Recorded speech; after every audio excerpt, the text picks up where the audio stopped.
Bonjour et bienvenue pour cette nouvelle vidéo sur Cinéma 4D. Alors aujourd'hui, réponse aux questions. Je vais répondre à 4 questions que j'ai mis de côté. Alors forcément, j'ai déjà répondu à ces questions par écrit aux personnes qui me les ont posées. Mais comme ce sont des questions qui sont quand même intéressantes, les réponses le sont aussi, je le fais en vidéo de manière à ce que tout le monde puisse en profiter, tout le monde puisse avoir la réponse à ces questions si vous la posez aussi. Donc, 4 questions. Une question sur la dynamique, une un petit peu sur la modélisation, même si on ne va pas vraiment modéliser, une sur l'importation d'éléments dans la scène, et puis une sur les textures. Donc il y a un petit peu de tout. Ce sont des questions qui sont assez basiques, et puis les réponses le seront aussi, donc c'est pas forcément très intéressant comme vidéo. Il y aura pas énormément de choses, il y aura pas de, vous allez peut-être pas apprendre des choses nouvelles. Je sais pas si vous avez suivi mes vidéos jusqu'ici. Normalement, ce sont que des choses que j'ai dit pas forcément parce que la dynamique, la question sur la dynamique, je crois que j'ai pas encore montré ça, ce truc-là. Mais le reste, c'est assez basique en fait. Mais bon, c'est intéressant quand même d'y répondre en vidéo. Donc, par quoi je vais commencer? La question sur la dynamique. Comme en ce moment, je fais beaucoup de vidéos sur la dynamique. Les tutoriels sur la dynamique, c'est en cours. On va déjà commencer par ça. Donc, il y a une personne qui m'a posé comme question comment on pouvait ajouter de l'aléatoire dans la dynamique. Je m'explique. La personne a fait une sorte de système un peu genre pachinko, c'est-à-dire une bille qui tombe et qui suit un chemin en fait en heurtant des petits éléments. Donc on va refaire ça, on va refaire ce truc-là. Alors je vais aller très vite, on va faire un truc comme ça, et puis là on va mettre 800, et puis là on va mettre 1000. Voilà, comme ça on a une grande planche de bois, c'est parfait. On va mettre des petits cylindres là-dedans, donc un petit cylindre en plus Z. Voilà, on va pas le faire trop grand. 20. 20 ça donne quoi? Un peu moins? 10? 10, histoire vraiment d'avoir un petit truc.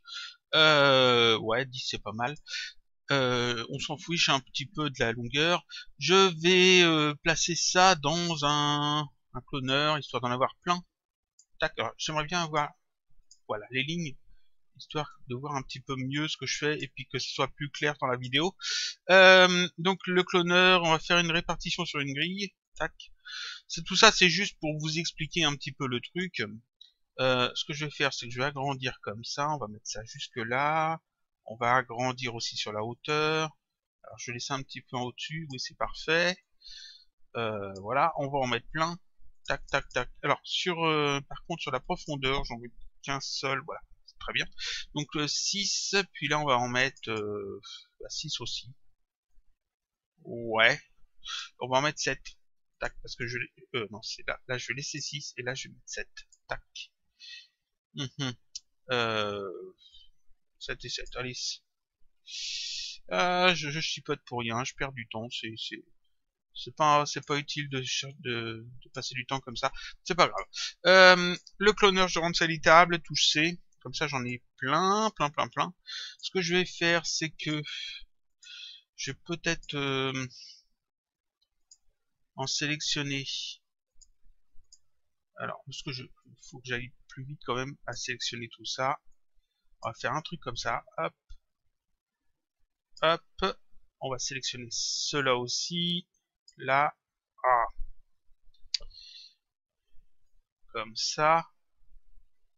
Est-ce que c'est bon? Tac. Non. Non, je vais t'embêter. On va passer dans cette vue-là. Ça sera plus pratique. Voilà. Rectangle de sélection. Tac. Et puis cela. Tac. Je vais zoomer un peu dessus. Puis je vais décaler comme ça. Voilà. Et puis ceux qui sont là, je vais les supprimer. Ouais.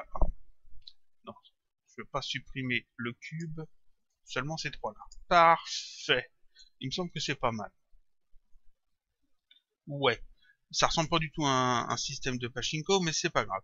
Pachinko, c'est, pour ceux qui savent pas, c'est une machine japonaise, genre machine à sous. On a une petite bille qui tombe et puis qui rebondit sur des éléments et qui va tomber dans certains trous. Et suivant les trous où ça tombe, en fait, on gagne des lots. Bon, ça, On va faire un truc comme ça, voilà, c'est très bien. On va mettre le cloneur en fond du cube. Comme ça, comme je vais bouger le cube, ça va tout bouger. Je vais incliner ça, on va dire de -20. Ouais. On va se mettre comme ça, à peu près. Génial. On va rajouter une bille, donc une sphère. Ah, pas un cube, une sphère. Sphère. Une sphère qu'on va pas faire trop grande. Alors, pas trop petite non plus. 40. Ça a l'air pas mal. Je vais la déplacer. Alors, dans cette vue-là, on va la mettre en hauteur. On va la mettre ici. Voilà. On va la rendre dynamique après. Je vais peut-être m'arranger pour qu'elle soit quand même... que ça soit mis à peu près au milieu. On va mettre ça à 0. 0, voilà. Parfait. C'est bien au milieu. C'est bien au milieu. Et puis, donc la sphère. On va la rendre dynamique, donc clic droit. Propriété, simulation, corps rigide. Donc c'est un élément qui va tomber, qui va subir la dynamique, qui va subir la gravité. Le cube, je vais en faire un corps collision. Donc clic droit, propriété, simulation, corps collision. Et tous les petits cylindres qui sont là, je vais tous les sélectionner. Et on va aussi en faire des corps collision. Donc clic droit, propriété, simulation, corps collision. Voilà. Donc là normalement c'est bon. On va regarder ça tout de suite. Hop, j'ai la bille qui tombe et puis qui... Alors il faut plus de frames parce que sinon on va rien y voir. 750 frames. Voilà. On va se mettre bien comme ça. Et puis on fait lecture. Et on voit la bille qui tombe. Elle tombe et tac, elle bute là-dedans. Et puis elle tombe de ce côté-là, tombe là, bute ici, elle va ici, ici et elle finit ici. Donc elle a fait tout ce trajet-là, tac, tac, tac, et elle finit ici. Je reviens à 0, je fais lecture. Et elle fait exactement la même chose. Elle s'arrête exactement au même endroit, elle bute exactement au même endroit, elle fait exactement le même trajet. Toujours, à chaque fois que je reviens et que je refais lecture, elle refait exactement la même chose, les mêmes rebonds, tout pareil, parce que je ne change rien dans la scène. Et comme je ne change rien dans la scène, le calcul de la dynamique est toujours le même. C'est-à-dire que Cinema 4D calcule la dynamique, et puis comme il n'y a rien qui n'a changé, il n'y a aucun changement dans ce calcul, et donc le résultat est toujours le même. Il n'y a pas d'aléatoire. Et heureusement dans un sens, parce que s'il y avait de l'aléatoire, si à chaque fois que je faisais lecture, la bille faisait quelque chose de différent, ça m'éviterait de pouvoir, ça m'empêcherait de pouvoir connaître en fait la trajectoire de la bille et pouvoir faire ma scène en fonction de ça. Mais par contre, des fois, c'est intéressant d'avoir quelque chose de différent. Par exemple, ici, je vois que la bille fait comme ça, tac, elle tombe de ce côté-là. Et puis imaginons que pour ma scène, je préférais que la bille tombe de ce côté-là. Ça peut arriver. Qu'est-ce que je peux faire pour ça? Je peux déplacer la sphère un petit peu plus à droite pour que quand elle va tomber et heurter cet élément-là, au lieu de tomber de ce côté-là, elle tombe de l'autre côté. Seulement, parfois dans les scènes où on ne peut pas forcément modifier les éléments de la scène qu'on a déjà faite, parce que des fois, ça va influencer sur autre chose. Ou parce qu'on a prévu que la sphère tombe depuis cet endroit-là, précisément. Et comment faire pour avoir un résultat différent de celui qui est calculé ici, sans avoir modifié la scène? Eh bien, il y a un moyen. Il y a un moyen qui est tout bête, qui est tout simple. Cinema 4D, quand il calcule la dynamique, il a besoin de calculer des valeurs aléatoires à certains moments. Mais seulement l'aléatoire, le hasard, en informatique, ça n'existe pas vraiment. C'est-à-dire que quand un ordinateur calcule de l'aléatoire, ce qu'il va faire, eh bien, c'est qu'il va faire des calculs très importants, très compliqués. Il va essayer peut-être de prendre l'heure qu'il est, il va peut-être essayer de prendre le jour que l'on est, etc. Puis ajouter ça dans le calcul pour avoir quelque chose qui change constamment. Ça, c'est pour le hasard. Mais pour l'aléatoire, il va pas forcément prendre des informations temporelles. Il va pas forcément prendre l'heure qu'il est, etc. Il va plutôt prendre des numéros qui sont plus ou moins grands, qui sont un peu choisis un peu au pif. Mais il peut pas les choisir au pif, il le sait pas. Il faut qu'on lui donne ces chiffres. Et il y a un chiffre qui entre dans le calcul de l'aléatoire dans la dynamique de Cinema 4D. Il y a un chiffre que l'on peut modifier. De la même façon que l'on peut modifier la randomisation. C'est-à-dire que quand on utilise l'effecteur randomisation, ici, que je vous montre ça, dans l'effecteur, ici on a un paramètre source dans l'effecteur randomisation. On retrouve ce paramètre source dans beaucoup d'autres éléments qui utilisent le hasard. Et quand on change ce numéro, qui est 1, 2, 3, 4, 5 par défaut, en fait, la randomisation, c'est-à-dire le hasard calculé par CinemaCAD est différent. Et dans la dynamique générale de la scène, il y a aussi un paramètre comme le paramètre source. Ce paramètre, on va le trouver dans Édition, Préférences du projet. Ensuite, ici, il faut aller dans Dynamique, dans l'onglet Dynamique. Ensuite, ici, il faut aller dans l'onglet Expert. Alors, c'est quelque chose qu'il faut connaître, hein. Sinon vous ne le trouverez pas forcément par hasard ce numéro. Donc dans Expert, et ici on a Génération aléatoire, et la valeur par défaut ici c'est 0. Et ce numéro 0, il rentre justement en compte dans le calcul de l'aléatoire de la dynamique. Ici c'est 0, donc comme c'est 0, comme j'ai rien changé, la bille tombe toujours de ce côté-là et elle va tomber ici. Voilà. Ce numéro, imaginons que je le change. Par exemple, on en met un totalement au pif. Je fais lecture. Qu'est-ce qu'on a? Tac. Ici, ça tombe. Ah, ça change. Ça tombe ici. Au lieu de tomber là, maintenant, ça tombe ici. Rien qu'en changeant ce numéro, j'ai changé le calcul de l'aléatoire de la dynamique de Cinema 4D. Et puis la bille, ici, un comportement différent. Alors forcément, ça ne change pas énormément la dynamique. C'est-à-dire que la bille va taper là-dedans, elle va pas remonter d'un coup. Et ça va pas jouer sur son élasticité, ça va pas jouer sur sa friction, sur ses rebonds.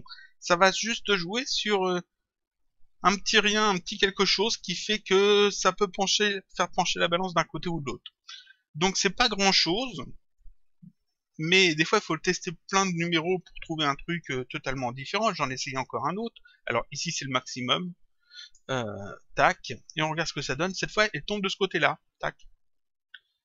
Et voilà. Alors quand vous avez une scène dynamique où par exemple vous avez une sphère qui tombe sur un tremplin et puis le tremplin l'envoie à droite, en changeant ce numéro-là, vous ne le ferez pas aller à gauche. Si c'est censé aller à droite, ça ira à droite. Si c'est censé aller à gauche, ça ira à gauche. Seulement, la façon dont ça va aller à droite ou à gauche va légèrement être différent en fonction de ce numéro. Donc ça, c'est le petit truc qu'il fallait connaître, qui permettre d'avoir quelque chose de différent à chaque fois que l'on met une valeur différente. Voilà. Donc là, je voulais que la sphère tombe de ce côté-là. Ici, avec 10, par exemple, elle tombe effectivement du côté droit à la place du côté gauche. Au lieu de tomber ici dans le deuxième, elle tombe, je crois que c'est quelque part par là, j'ai pas bien fait gaffe. On regarde ça tout de suite. Tac, elle tombe ici. Tac, dans l'avant-dernier.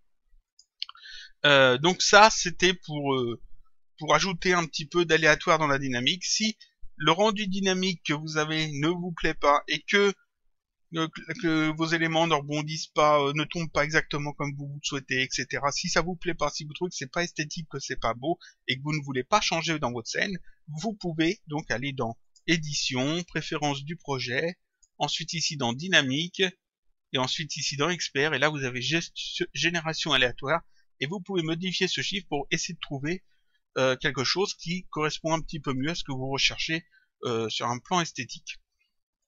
Donc ça c'était la première question. Vous voyez que c'était quelque chose d'assez basique. On va effacer tout ça. Tac. Voilà. Et on va passer à la deuxième question.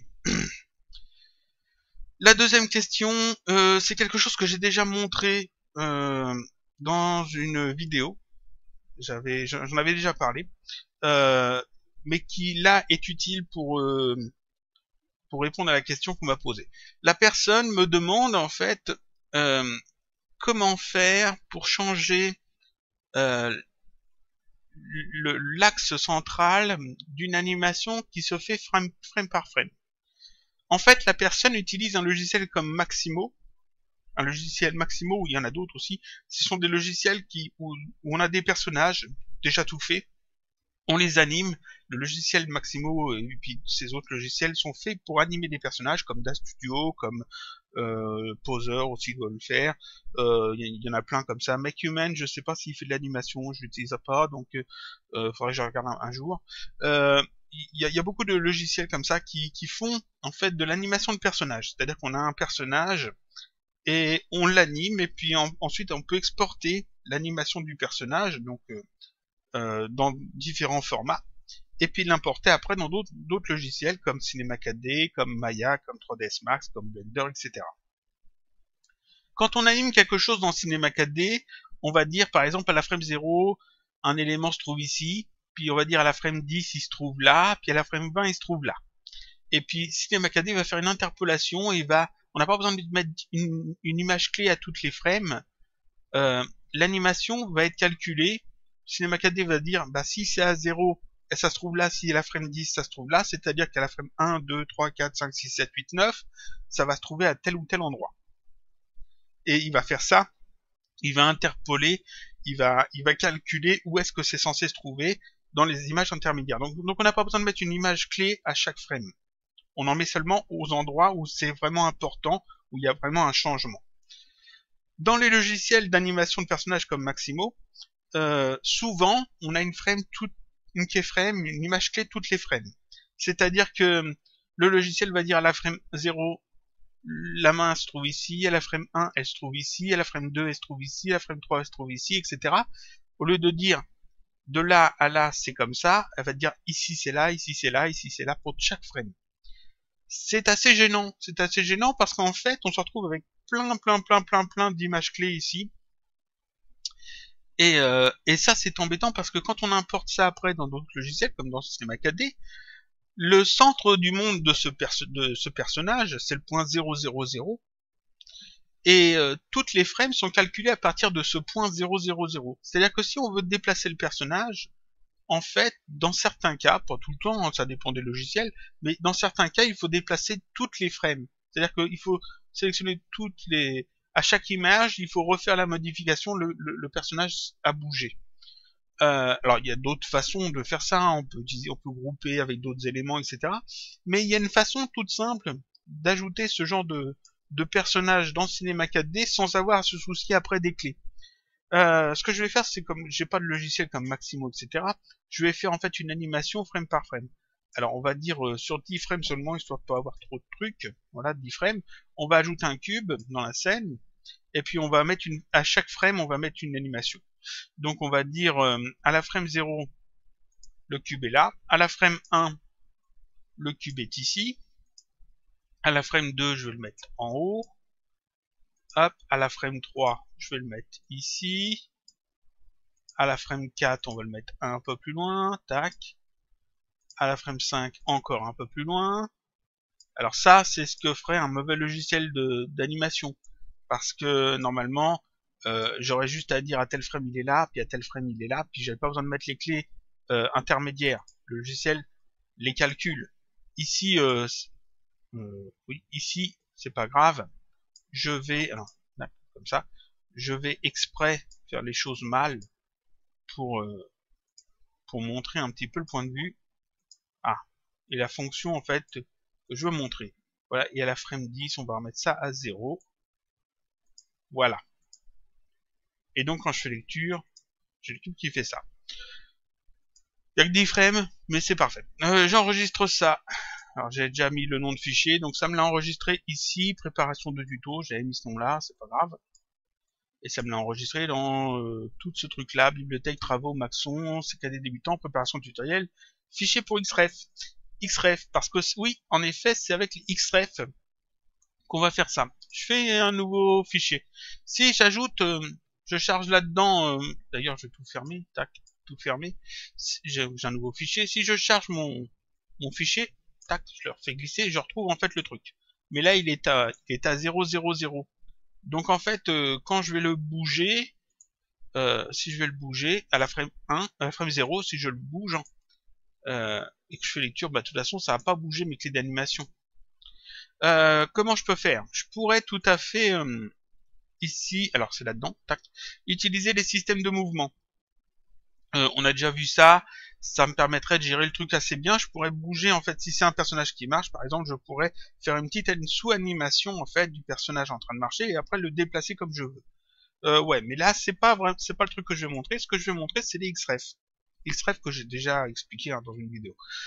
Ça permet en fait d'importer une scène dans une scène. Et le truc qui est bien, c'est que le centre de la scène importée c'est l'origine, c'est l'axe de l'objet XREF.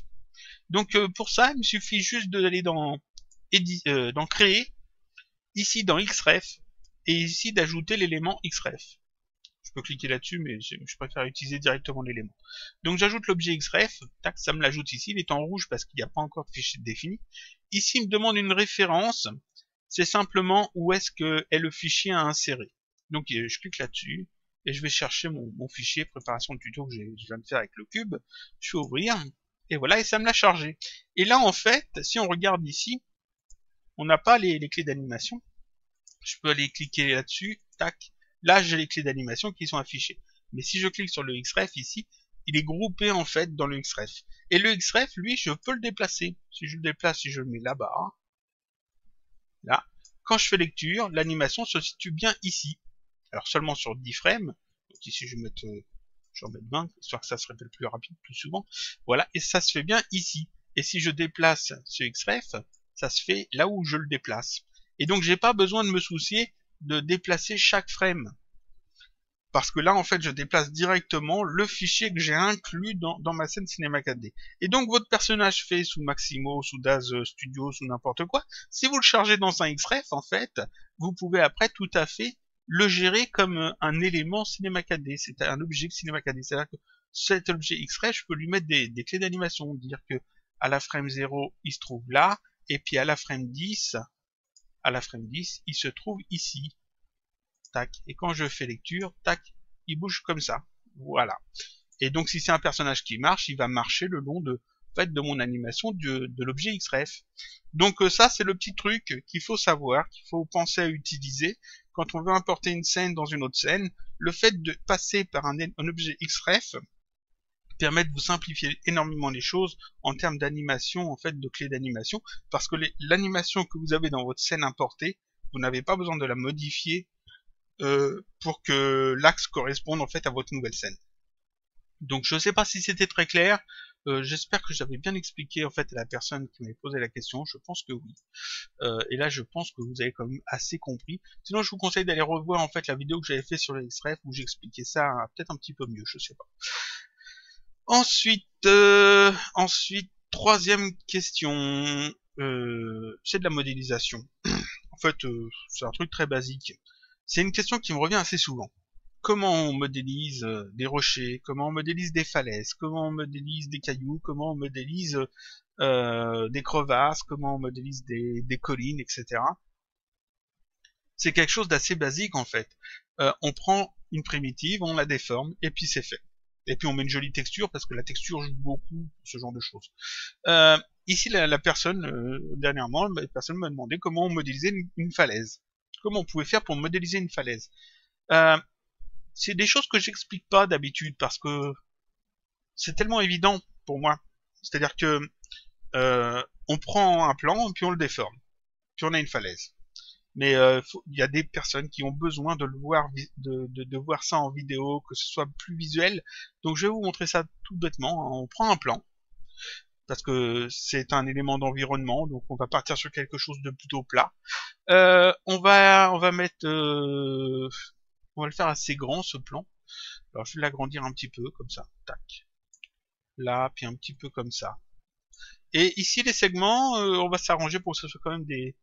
Alors on va mettre un truc qui tombe assez juste si possible. J'aime bien. On va mettre ici des segments de manière à ce que on va rajouter des segments de manière à avoir en fait quand même un maillage assez dense, c'est vrai, mais avoir quelque chose un peu carré quand même. On va mettre 50, je pense que 50, c'est pas mal. Je vais rendre ça à l'état parce que comme c'est un plan, il faut bien forcément pouvoir le retravailler. C'est un peu le but, donc je clique là-dessus, ou j'appuie sur la touche C, ça le rend éditable. Et quand il est éditable, on peut ensuite modifier les points, les polygones, etc. Ensuite, ici, je prends l'outil de sélection. On va passer en mode polygone. Je sélectionne bien le plan. On va se mettre à peu près dans cette vue-là. Et puis ici, je vais en fait tracer le profil de la falaise. Parce que c'est une falaise qu'on fait, donc on trace un profil un petit peu comme ça. Ça remonte un petit peu. Petite crevasse ici, hop, ça repart comme ça. Et puis on va sélectionner tout un côté. Alors, je vais sélectionner plus vite avec le rectangle de sélection, je pense. Voilà, alors, on va se mettre bien, comme ça, tac. Voilà, on sélectionne toute cette partie-là. Et puis ça, voilà. Et donc là, j'ai sélectionné toute une partie qui correspond en fait au sommet de la falaise. Ici, cette partie non sélectionnée, ça va être le bas de la falaise, le pied de la falaise. Et puis toute cette partie sélectionnée, ça sera le sommet de la falaise.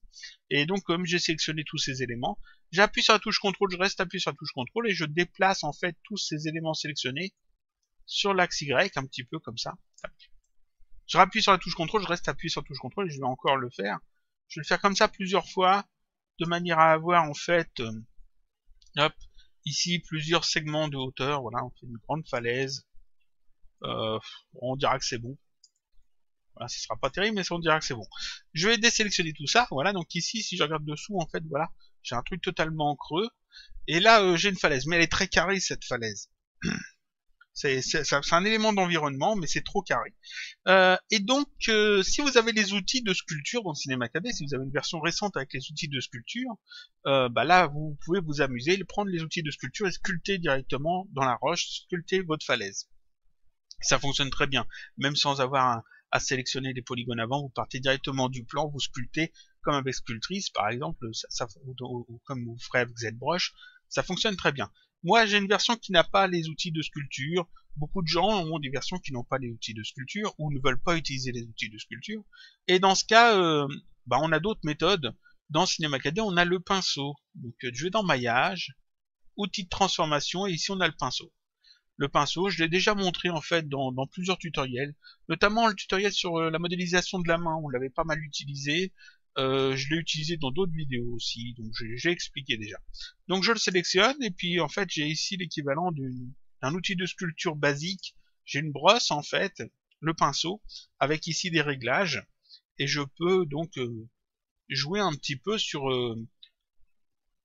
la forme en fait de mon objet. Ici, je vais demander en fait à lisser les angles. Donc, je vais ici passer en mode lisser. Je vais laisser les réglages par défaut pour le moment. Et hop, je peux comme ça passer sur les angles et ça me lisse les angles. Voilà, parfait. On regarde ce que ça donne. Ouais, j'ai tout lissé. Ici, au pied, hop, on va lisser aussi un petit peu. Voilà, parce que pas que ça soit trop carré. Voilà, on lisse bien comme il faut. Je vais zoomer un peu dessus, on regarde ce que ça donne. Ouais, on peut lisser un petit peu comme ça aussi, ici sur les bords. Ici, tac, on lisse un petit peu partout. Ensuite, je peux utiliser les autres outils ici que j'ai. Par exemple, l'outil surface. Alors, on va baisser un petit peu l'intensité peut-être. Voilà, puis le rayon, je vais laisser le rayon de base. Et ici, je peux comme ça, hop, redonner un petit peu, augmenter en fait la bosse, comme ça. Voilà, c'est très moche, mais c'est pas grave. Et j'accentue exprès le truc parce que je vais relisser après par-dessus. Donc je reprends l'outil lisser. Voilà, je remonte un petit peu l'intensité et je relisse le truc. Je relisse le truc histoire d'atténuer un petit peu l'effet, de pas trop exagérer. Voilà, un truc tout bête, tout simple. Vous voyez que en fait, je fais pas grand-chose. Je passe juste le truc dessus comme ça. Et puis là, en rien de temps, en fait, j'ai fait une forme un petit peu bizarre ici. De ce côté-là, je peux reprendre. Alors, on va prendre toujours le surface. Je vais mettre comme ça. Puis on va booster un petit peu de ce côté-là. Voilà. On va lisser. Hop. Comme ça. Parfait. Voir ce que ça donne de l'autre côté. On va lisser un petit peu là. On lisse un petit peu. Donc, on travaille en fait la forme comme ça. Exactement comme on le ferait avec les outils de sculpture. Sur le dessus, c'est un peu trop droit. Ici, c'est un peu trop net. Donc pareil, je vais reprendre en fait mon outil surface. Je l'aime bien l'outil surface. Je vais baisser l'intensité. On va le mettre à 50. Et puis ici, je vais, hop, faire les petites bosses comme ça. Un petit peu au pif. J'exagère un petit peu parce que je vais relisser dessus. Donc voilà, je reprends l'outil lisser. Puis on va repasser dessus pour atténuer les trucs, on va booster l'intensité peut-être. Voilà, hop, comme ça, histoire d'avoir des bosses qui sont pas trop fortes. On lisse un petit peu, on bouge un petit peu comme ça, tape. Et puis ici, on n'a rien dedans, voilà, j'ai ma falaise de fait. J'ai un élément de décor tout bête, tout simple. que j'ai réalisé, et puis ça fonctionne. Ici, je peux aller dans la médiathèque, aller chercher une texture de pierre. Alors ici, je vais utiliser les trucs tout faits, mais forcément, je vous conseille d'aller sur CG Texture et d'aller voir en fait les images qu'il y a à disposition. Vous trouverez plein de choses. Ici, dans Stone, je trouve un truc tout fait qui va pas m'embêter. Hop, hop, on va ouvrir ça. En voilà un. Je regarde ce que j'ai d'autre. Ça, hop, celui-là il est bien, celui-là. On va mettre celui-là. Tac, je mets ça là-dessus. Ici, c'est pas beau du tout parce que c'est étiré, donc il faut que je sélectionne ça et là que je passe en mode cubique. Voilà. Ensuite, je sélectionne ma texture, mon plan. Je passe ici en mode texture et puis je peux jouer un petit peu comme ça, hop, avec l'échelle, de manière à avoir un truc un plus ou moins différent. On va regarder ce que ça donne avec une autre texture. Avec une autre texture, ça donne quoi? Non, c'est moche, c'est moche. Ça se répète trop. Comme ça, oui. Ou alors plus grand, peut-être la texture, si je la mets au contraire en plus grand. Ce que j'obtiens, ouais, ça peut le faire. C'est pas top, ça se voit un petit peu quand même que ça se répète, mais ça passe. Ensuite, forcément, ce qui va jouer aussi beaucoup, c'est l'éclairage, tout ça, les ombres. Donc on va ajouter un ciel et puis on va mettre un HDRI. Alors pareil, je vais aller dans la médiathèque, dans Prime, je vais aller dans les matériaux, dans les HDRI, je vais en prendre un. Celui-là, celui-là, celui-là. On va prendre ça. Tac, je prends ça, je l'ajoute. Je le mets sur le ciel, et puis sur le ciel, j'ajoute en plus un tag de rendu, et je décoche la visibilité caméra. Comme ça, je ne vois pas en fait le ciel, c'est parfait. On va aussi ajouter ici dans les effets l'illumination globale. Comme j'ai ajouté un HDRI, il faut quand même qu'il serve à quelque chose. C'est une image fixe, je vais pas faire d'animation, donc je le laisse. Là, je peux mettre à basse, histoire d'avoir un rendu qui est pas trop long. On va faire un truc comme ça. Petit rendu, hop. Et puis voilà, on a un truc qui passe un petit peu mieux. Il faudrait ajouter une petite lumière. Donc on va ajouter une petite lumière. Je vais ajouter une lumière comme ça. On va la mettre de ce côté-là. Plus en hauteur. On va la colorer cette lumière. Alors, on va faire ça. Plus comme ça, ici. Cette lumière, on va lui donner une couleur un petit peu plus chaude, un peu plus comme ça. Voilà, puis on va lui dire de générer des ombres. Après, on va zoomer là-dessus. Alors, là, zoomer là-dessus, voilà. Un petit rendu, et puis là, on a rien de temps, on a quelque chose qui ressemble un petit peu à une falaise. Alors, il faudrait le voir dans une scène complète, forcément. Il faudrait mieux travailler les choses. Il faudrait rajouter, jouer un petit peu avec plusieurs niveaux de texture. Ici, j'ai mis qu'une seule texture unique. Mais j'ai montré en fait dans une vidéo qu'on pouvait utiliser une texture terrain qui permettait par exemple d'avoir de la terre ici, de la roche ici, puis ici de l'herbe par exemple, en fonction de la hauteur de l'objet. On pourrait utiliser ça assez facilement. On pourrait jouer avec d'autres textures. Ici, c'est pas forcément la meilleure texture que j'ai choisie. La forme, je l'ai fait assez vite, assez rapidement. Mais vous voyez en fait tac, en n'a rien de temps, on modélise des choses comme ça. On n'a pas besoin en fait de beaucoup travailler les choses, on n'a pas besoin de se casser trop la tête, voilà, un truc comme ça. Hop, et puis ici, voilà, je fais en fait une une falaise assez rapidement, je fais des éléments de décor assez rapidement, comme ça, juste sans utiliser d'outils de sculpture, juste avec le pinceau, juste avec des formes de base. À la base, on est parti d'un plan. On est parti d'un plan et puis voilà, on a une forme un petit peu aléatoire, un petit peu différente de ce que l'on peut avoir avec les formes primitives, et puis on a ici une falaise. Pareil, si j'avais voulu, je peux fermer tout ça, si j'avais voulu un rocher, bah, je pouvais tout à fait prendre une sphère, la rendre en hexaèdre, la faire assez grande, pas forcément, mais enfin on peut, la rendre éditable, voilà, puis reprendre en fait l'outil pinceau, et puis pareil, avec, avec l'outil pinceau, la sphère, là, il faut que je passe en mode polygone. Ici, surface, tac. Pareil, la déformer comme ça. Hop, la déformer un petit peu. Je pourrais utiliser directement un effecteur randomisation, hein, mais le fait de la déformer comme ça, voilà, un petit peu, juste avec le surface, et puis après de prendre l'outil lissé, hop, bien fort, avec un grand rayon, histoire gagner du temps. Hop, je lisse un petit peu le truc comme ça. Voilà, en un rien de temps, ici j'ai un caillou. Je fais simplement un caillou, c'est-à-dire que j'ai déformé un petit peu la sphère. Je peux retravailler un petit peu dessus, comme ça. Il y a juste à cliquer 2-3 fois. Je mets sa texture. Paf.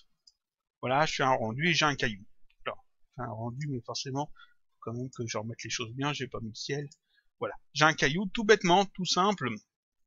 Et je peux en faire plein comme ça. On peut travailler les cailloux, les falaises, les crevasses, les fonds marins, etc.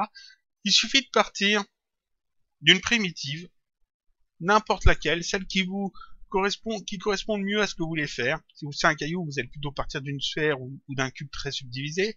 Si ça va être, comme j'ai dit, une falaise ou quelque chose d'environnement, un mur, etc., vous allez plutôt partir d'un plan. Si c'est une colonne de pierre, vous allez peut-être partir d'un cylindre. Si c'est une montagne, vous allez peut-être plutôt partir d'un cône, etc. Mais vous voyez qu'en fait, vous prenez une de ces primitives et vous la déformez, tout bêtement. Et ça c'est une question qui me revient souvent, comment faire des cailloux, comment faire des rochers, etc. Je sais qu'il y a des plugins qui le font directement. Mais bon, installer un plugin pour faire ce que l'on vient de faire avec la sphère ici, c'est-à-dire faire un caillou, c'est un petit peu inutile. Disons que ça peut être intéressant si vous voulez vraiment pas vous embêter, mais ici c'est pas vraiment embêtant de prendre l'outil pinceau et de travailler un petit peu la forme. Donc ça c'était la troisième question. Et on arrive sur la dernière question qui m'a été posée il y a pas si longtemps. Comment on peut faire pour que sur une texture, le relief et la texture aient une dimension différente, une échelle différente? Et on peut même aller plus loin. C'est pas une question qui m'a été posée, mais on peut aller plus loin. On peut demander par exemple comment faire pour mettre plusieurs effets de relief sur une même texture. C'est quelque chose que j'ai déjà montré aussi. Je vais reprendre en fait un plan. Voilà. Je vais mettre une texture dessus. Alors, je vais aller chercher dans mes textures une texture de pierre, c'est très bien. Pierre. Hop là. Voilà. Je vais retirer la spécularité, histoire d'avoir que la couleur. Je mets ça dessus. Voilà. Je fais un petit rendu. Et ici, on va mettre peut-être plus de... On va le rendre ça éditable. Je vais revenir en arrière. Je vais mettre plus de segments. Quoique, en fait, non. Parce que je joue qu'avec le relief. Je vais pas jouer avec le déplacement, donc. J'ai rendu éditable, j'en ai pas forcément besoin de le rendre éditable, c'est pas grave. Ici, j'ai donc des rochers. Je fais un rendu, et ici, on a des cailloux. La définition est pas top, mais c'est pas gênant. On peut voir en fait que les cailloux sont des cailloux tout simples, tout bêtes. Il n'y a pas de relief. Il n'y a pas de relief du tout, c'est juste des cailloux. La personne qui me posait la question voulait en fait utiliser une texture de tissu et elle avait un motif et elle souhaitait en fait que le motif fasse du relief sur le tissu donc. Et seulement la texture du tissu est bonne, elle a la bonne dimension, mais la texture du motif n'est pas à la bonne dimension. Donc la personne, ce qu'elle a fait, c'est qu'elle a ouvert en fait sa texture et puis elle a coché relief sans doute. Je sais pas tous les détails, hein, mais je pense. Et puis dans relief, elle a été chercher son relief. Alors je vais prendre exactement le même, voilà. Et je fais ouvrir. Tac. Et ça ouvre en fait le relief. Et quand je fais ici mon rendu, j'ai du relief. Alors, ça soit pas des masses, on va exagérer le truc, hein, histoire que ça soit bien parlant. Voilà, ici on voit que ça fait des petits points noirs, etc. C'est vraiment, il y a du relief de fait. Alors c'est du relief basique, c'est pas du déplacement ni rien, donc c'est pas top, mais on voit qu'effectivement il y a un petit effet de relief. C'est-à-dire que si on va voir ça, ici c'est avec le relief, on voit tous ces petits points noirs en plus. Si je décoche et que je le fais rendu, on voit qu'il n'y a pas le relief, on voit pas tous les petits points noirs. Donc si je le coche, on voit qu'effectivement, Cinema 4D ajoute du relief. Donc il y a un petit effet de relief d'ajouter quand même. Et maintenant, imaginons que je souhaiterais que cette texture de relief ici n'ait pas la même dimension que la texture que j'ai mis dans couleur. Mais là, c'est exactement la même en plus. Donc ça va être flagrant. Comment faire pour avoir ici une texture de relief différente? En fait, je vais pas ajouter le relief ici. Ça, je décoche. Je laisse que la couleur sur cette texture. Donc là, annuler. Voilà. Ici, j'ai que la texture. Et ce que je vais faire, c'est que cette texture, je vais la dupliquer. Tac. Je vais l'ouvrir. je vais ici cocher relief dans le double et je vais décocher la couleur. Donc là, j'ai un truc tout noir et j'ai que le relief. Et ça, je l'ajoute sur le plan. Paf. Alors là, ça me fait un truc tout noir. Si je fais rendu, j'ai un truc tout noir. Sauf que ici, je peux aller dans ce tag et puis ici, cocher mélanger avec les autres textures. Tac. Et quand je fais ça, j'ai ma texture et j'ai mon relief. Le relief est fait. Donc ici, j'ai effectivement la texture. Donc c'est pas tout noir. Et j'ai en plus le relief qui est ajouté. Sauf que là, ce qui est bien, c'est que comme j'utilise deux éléments, je peux sélectionner celui-là, aller dans le mode texture, sélectionner mon plan. Alors il faut comme je vais passer ici les deux en cubique, histoire d'avoir un truc bien. Je vais mettre ça à la bonne taille. Voilà. Donc là, si je fais mon rendu, j'ai effectivement mon image avec mon relief, vu que j'ai l'image, la texture, et ici la texture du relief. Sauf que là, cette texture du relief, comme j'ai dit, je peux passer en mode texture, sélectionner le plan et changer en fait son échelle, faire en beaucoup plus petit. Et quand je fais mon rendu, j'ai effectivement, vous voyez, le relief qui est plus petit que l'image. Et donc là, je peux en fait utiliser une texture couleur et une texture relief séparément. Ce qui me permet en fait, par exemple, cette texture relief, je l'ai mis plus petite, je peux aussi la faire tourner comme ça, tac, si je veux. Tac, elle est tournée dans un sens. Et je peux tout à fait ensuite, par exemple, dupliquer ce tag. Tac, le dupliquer. Et le double, je vais le faire tourner par exemple dans l'autre sens. Comme ça, je vais le faire plus grand. Et je fais mon rendu. Alors, le double, je vérifie ici que c'est bien coché, mélangé avec les autres textures. Je fais mon rendu et ici, j'ai deux fois le relief. Je pourrais tout à fait ajouter une autre texture de relief, seulement du relief, et puis l'ajouter encore là-dessus et cocher, mélanger avec les autres textures. Et ça va me permettre d'ajouter plusieurs reliefs sur une même image. À quoi ça peut servir? Imaginons par exemple vous avez un mur en ciment, et puis vous souhaitez avoir une texture de relief où il y a des trous par exemple dedans. Et donc vous allez faire votre mur en ciment bien comme il faut, et puis ensuite vous ajoutez une deuxième texture qui aura seulement le relief des trous, et vous l'ajoutez par-dessus.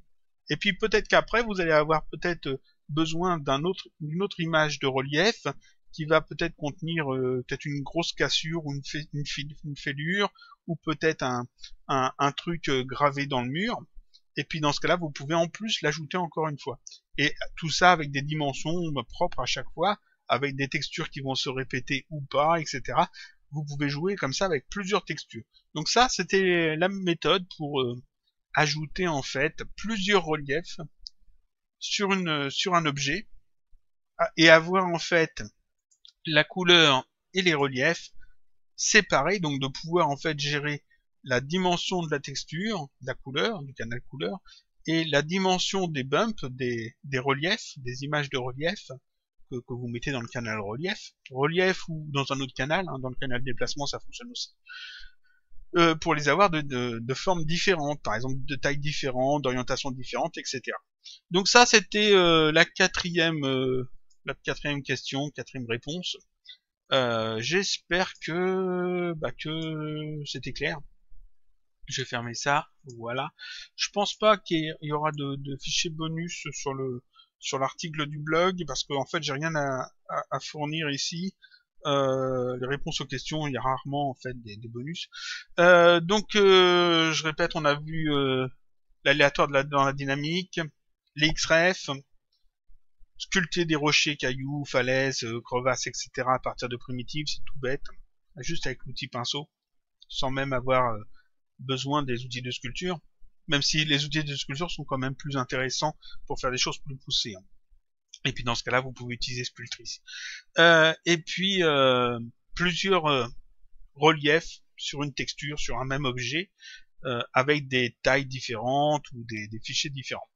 Donc ça finit là cette vidéo réponse aux questions. J'espère que ça vous a appris des choses.